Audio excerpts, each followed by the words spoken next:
Tobago consultations.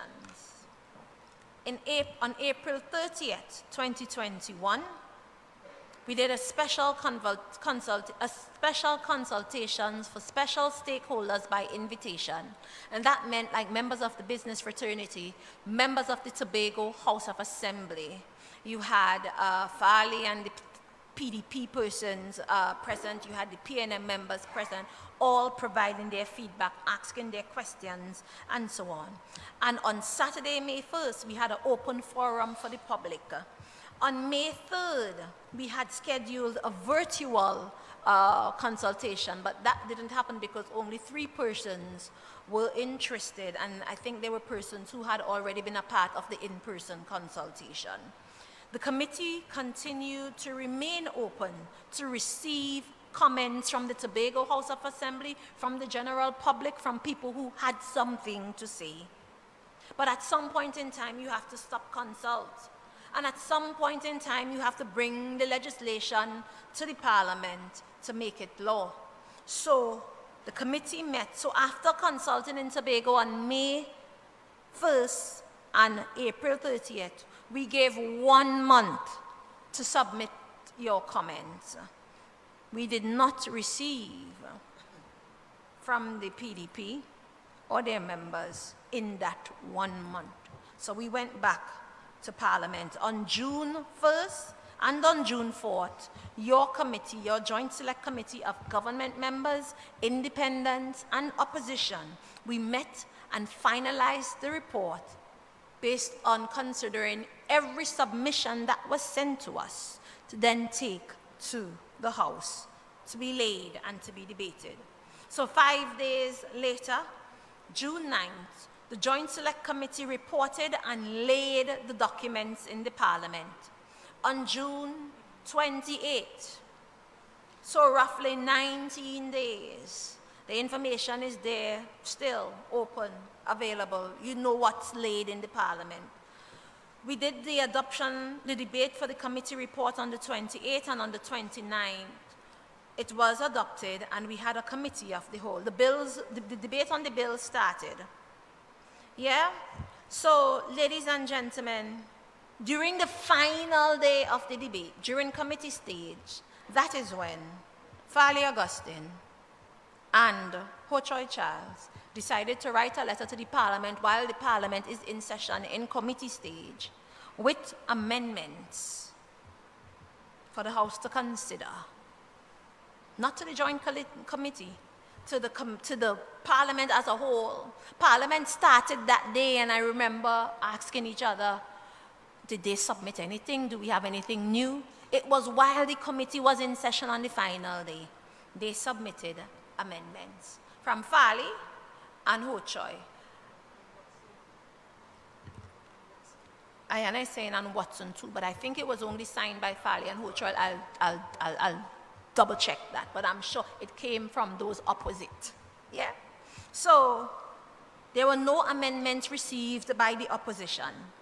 At that very late end, the opposition sent a minority report saying that they are concerned about we should have more consultations. But you have been with us since 2018, 2019, 2020, 2021. You've been at the consultations with us. We've gone to radio stations, gone to TV stations, done public consultations, and here you are at the very last minute saying you find it didn't have enough consultation, and you think there need to be more consultations with Trinidad. So now you're raising the matter, well here, now this is not a Tobago concern alone, no, this affecting we share. So you need to have a more conversation with Trinidad. So we knew there and then we were not going to get the vote of the opposition. So what did we do? We took the legislation, we debated, we took the legislation to committee. And there are many who ask, well, why didn't you call the vote? Because that's the only way you would have known if they would have agreed. But if every single person who contributed let us know that they're not going to support, we would have been foolish to call the vote. Because if you call the vote and it's not passed, then you have to start all over again from scratch. So we took the bills to committee stage and we just stopped in the middle of committee stage and reported back to the House to say, this is the progress the committee has made that gives us the ability to meet as a committee later on. So we don't lose the research, we don't lose the contribution, we don't lose the technical guidance. Yes? So we are able to start again in a committee of the whole to debate the matter, or not to debate, to continue in developing the legislation as we go forward. Here are some of the changes that our goodly Farley Augustine, current Chief Secretary, then I think member for Speyside, they told us you either make these changes or trash the whole thing. The PDP said they needed more time to consult their members. But you're telling me, after all this time of consultation, when we came to you in 2018, you were there. You came back again before us in 2021, in April. And you're telling me now in June that you need more time to talk to your members. Then here's some of the things they recommended. That your chief secretary should not necessarily come from among the persons who are voted in from the electoral districts. That there should be a separate election for chief secretary, similar to how you elect president, American style. Therefore, all them people who think they're so bright, but don't want to face the people and the politics, this is a little avenue for them to get to be chief secretary. All democracy is by the people, of the people, for the people. So if you're not willing to go through the rigors of constituency day and dealing with the man on the ground, and you feel you're too bright for them, you can't be trying to be chief secretary. And you know there are folks who were too bright for the politics and too bright to deal with the men on the ground, but wanted to come in this way by electing chief secretary, separate and apart, in the same fashion that you elect president. Interestingly, here they were making proposals or amendments, recommendations and amendments in a most draconian style because they did not consult Tobagonians on this. So you're trying to tell me close to 20 years of consultations we put to rest and ignore just because you and Ho Choi decide you want to write a letter to the parliament. They wanted to have amendments made so that the House of Assembly could impose its own taxes, could control the Tobago public service, a separate public service for Tobago. Now, when you look at that, that would limit the Tobagonian. There are so many Tobagonians who came out of being administrators and chief administrators that are permanent secretaries for ministries that can work their way all the way up to being head of the public service. Why limit them? So they did not have that consultation with the rest of Tobagonians. They spoke to an 8% budget, and they said there was no consultation with the Tobago public as their points were contrary to the positions coming out of the current process.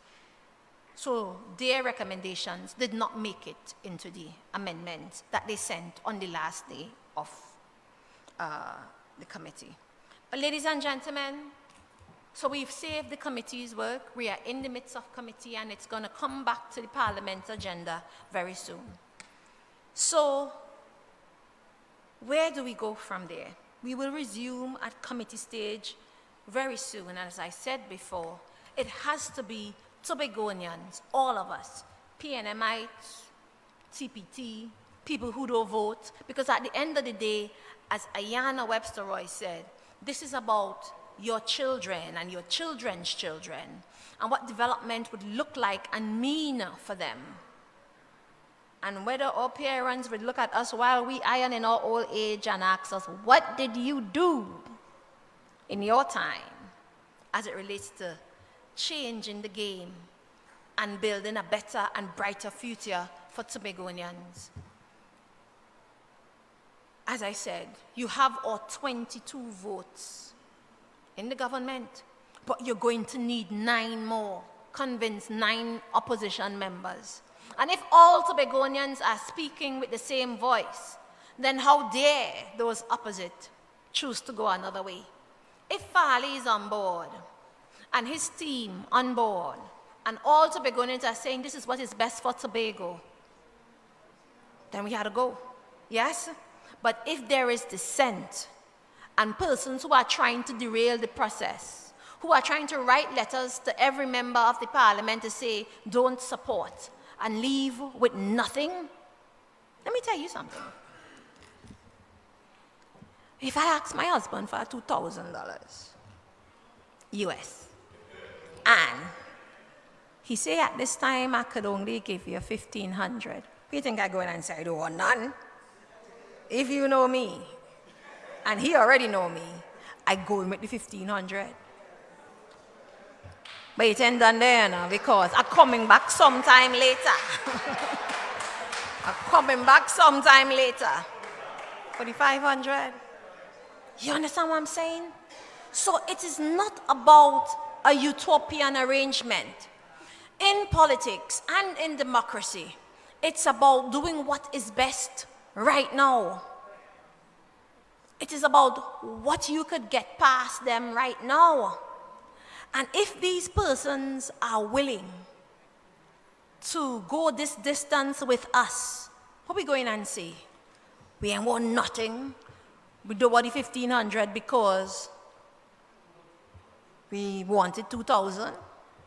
When you look at the process and the journey of every other country that has a similar history, whether it's Wales, whether it's Ireland, Northern Ireland, whatever it is, it was never made in one felt swoop.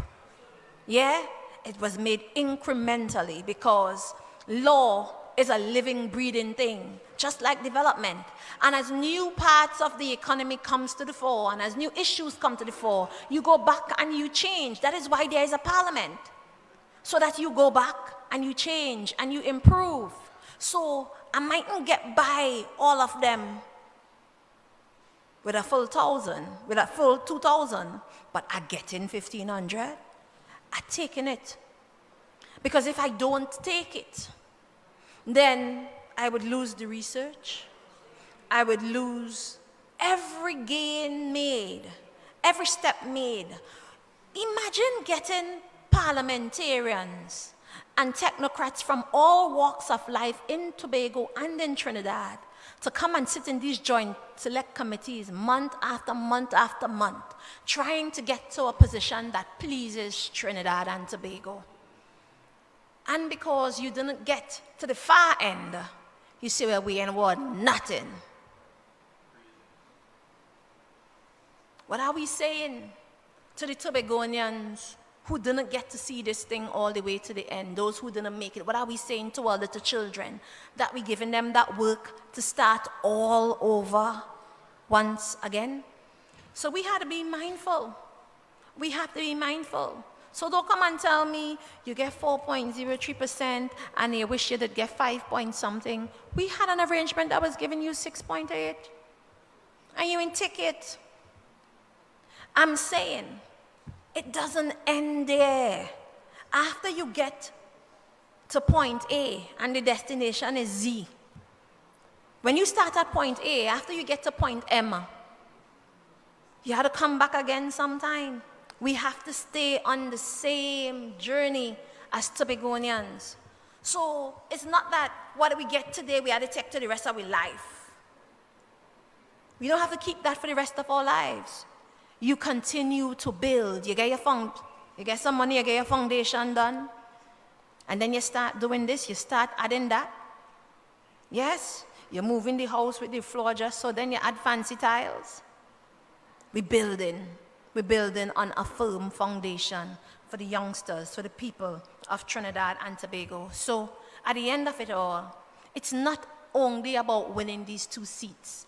Those are people who are trying to play political tricks and political games with you to tell you, well, if you give them 2 seats, you're going to get internal self-government. I could tell you, it's about getting 3/4 majority and not only your little 2 seats.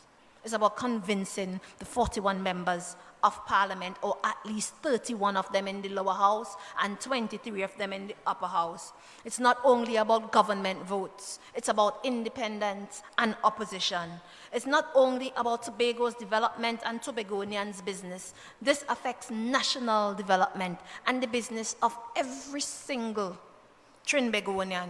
You may say, oh, they're drilling out with oil and with gas and so on. There are other areas of Trinidad that have oil and gas too and been doing more drilling than you and been contributing more than you. What about if they start talking about the Trinidad space? Because we like to talk about the Tobago space. Well and good, it sounds nice. But what about if Trinidadians start speaking with the same language?